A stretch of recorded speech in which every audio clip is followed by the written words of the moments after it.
Justice and freedom, we want it now.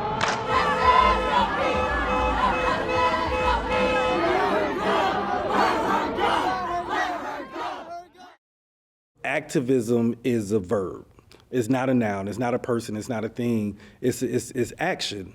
And action to go towards some type of social change, some type of social justice.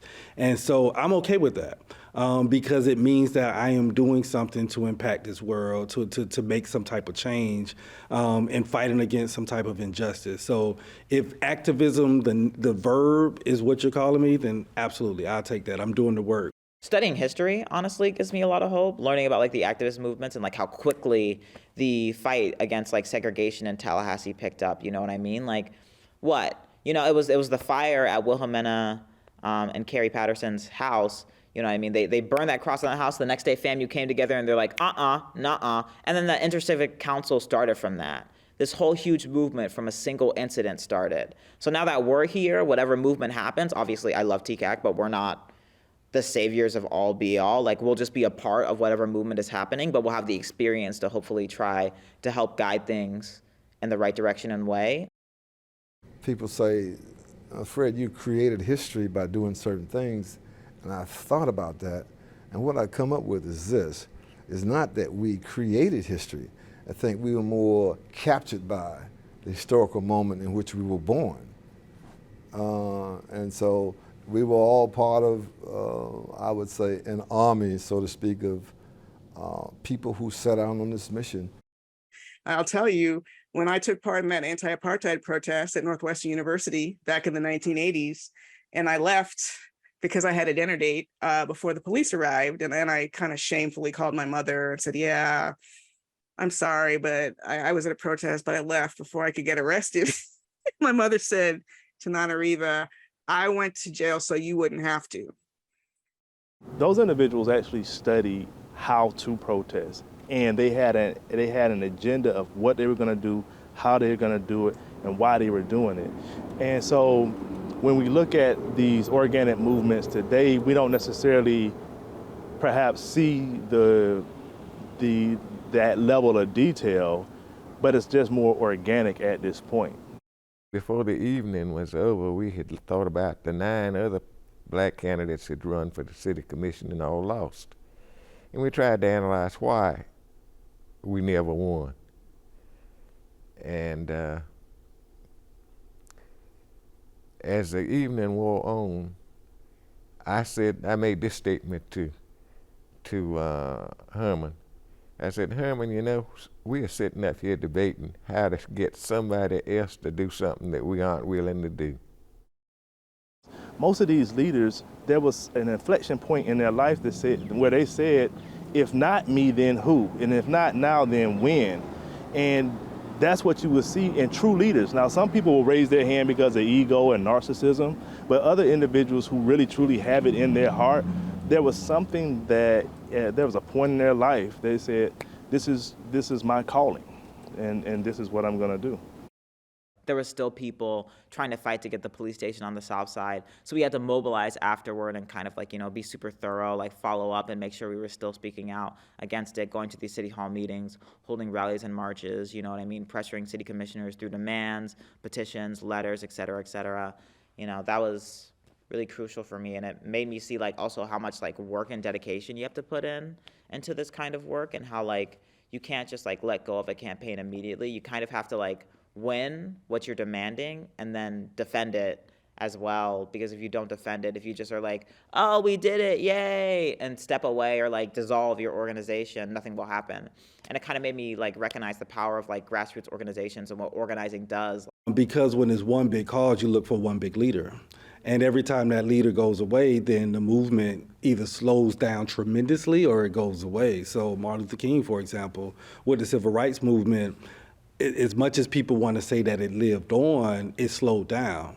And then like other leaders that were civil rights leaders, when they left that community, the movement left along with it. So now when you have smaller movements, it's not necessarily dependent on one leader or one specific leader. It's really those activities or those smaller movements that's really that's pushing the community. So like, if you want to use social media to spread information about things, to make graphics and design, to help organizations and movements, to give donations and resources, awesome, love it, but it's not the end all be all, and in a lot of ways it can sabotage movements. And more than that, Americans need to learn critical thinking skills and like learn to understand that like what's being published in the media is just not necessarily true, even if someone has good intentions, because there's a lot of way misinformation can be like sewed into context. It's a generational divide, right? That any younger generation is going to want change, and they're going to want it now. They're going to want it rapidly. They're not going to understand or care about the consequences of that change and moving it now, which is okay, right? Then there's going to be a middle-aged generation that will say, I understand the younger generation wanting to change, and I understand the younger generation wanting to change quickly and not caring about the consequences. However, there may need to be a nuanced piece to it. And then you're going to have an older generation who has lived through several different obstacles and understanding the evolution of the movement, who will want the change to be more strategic and slow. Do not be fooled by the fact that you've been invited in for that job interview. Do not be fooled by the fact that you were able to move into that neighborhood. And more people of all races are seeing sort of past that veneer of equality as time goes on. You know, the sort of raving fear of being outbred is now bubbling to the surface. And also for people who are invested in you know, the struggle for Black lives and the dignity of Black lives, as you put it so well, are realizing there's a real uphill road. You know, 2 years ago with George Floyd, a lot of us were like, wow, this is unbelievable. There's so much awareness. And even in 2 years, you see the receding and the backlash. And it's so, okay, it's not a straight line. It's a little bit forward, a little bit back. And it's a multi-generational effort.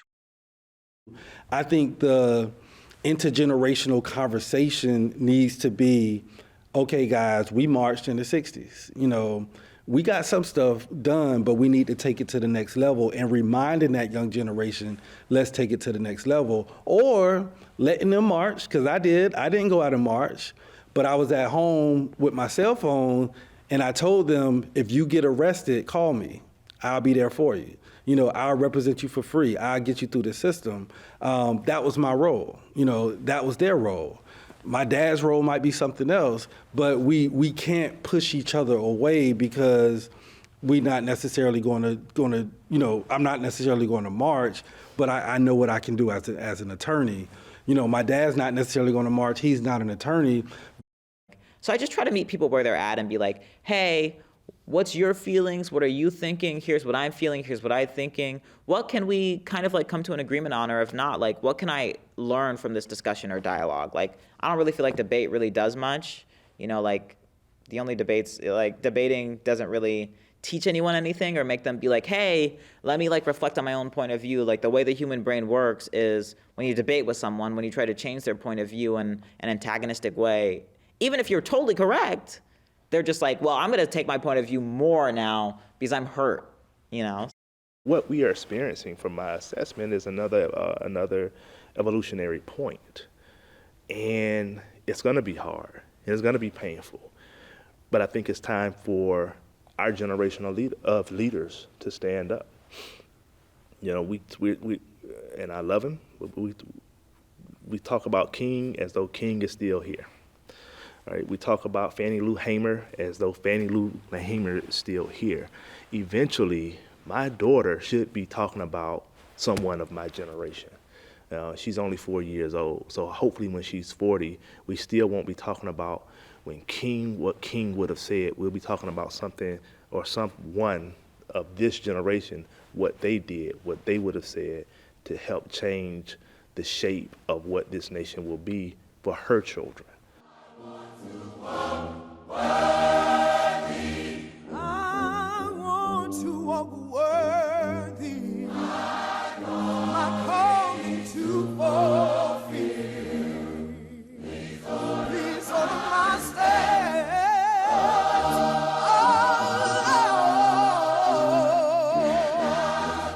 I do your blessed will.